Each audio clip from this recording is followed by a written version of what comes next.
Quelles sont les priorités en matière de gouvernance des ressources minières en Guinée et quels sont les deux plus grands défis? En ce qui concerne les priorités, il existe plusieurs points importants à souligner. Tout d'abord, une priorité est accordée à l'amélioration de la gouvernance minière.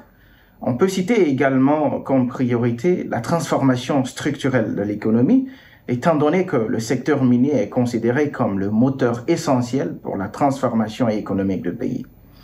Une autre priorité consiste à valoriser et renforcer les acteurs impliqués dans les activités du secteur pour tirer le meilleur parti des ressources humaines disponibles et favoriser l'emploi local ainsi que la transformation sur place des matières premières qui sont extraites.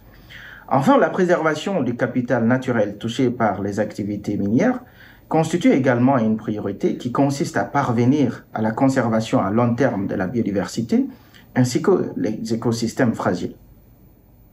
En ce qui concerne les défis, il en existe plusieurs aussi.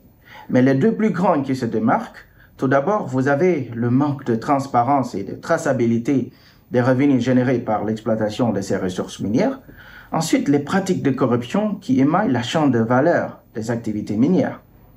Et ce qui rend ces défis encore préoccupants, c'est le fait que malgré ce potentiel minier important que dispose le sous-sol guinéen, ainsi que les revenus générés par leur exploitation, les autorités n'ont toujours pas réussi à transformer ce potentiel en prospérité économique, de sorte que cela se ressente positivement sur le niveau de vie des citoyens. Vous savez, la Guinée a encore un indice de développement humain faible, car une grande partie de la population vit dans une pauvreté extrême, y compris les communautés qui vivent auprès de ces zones d'exploitation. La Guinée dispose d'un important potentiel en matière de sources d'énergie renouvelables, telles que l'énergie solaire, l'éolienne, la biomasse et l'hydraulique, entre autres.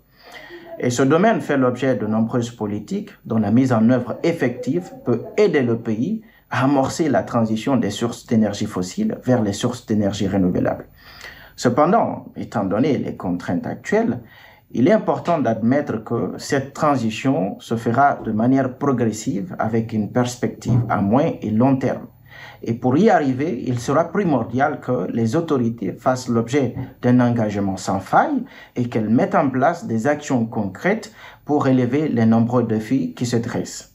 Energy Eye, pour aborder ces défis conformément à l'un de ses objectifs, s'investit à soutenir le renforcement des mécanismes de transparence et de redevabilité pour parvenir à une meilleure divulgation et utilisation des données issues des différents processus de transparence.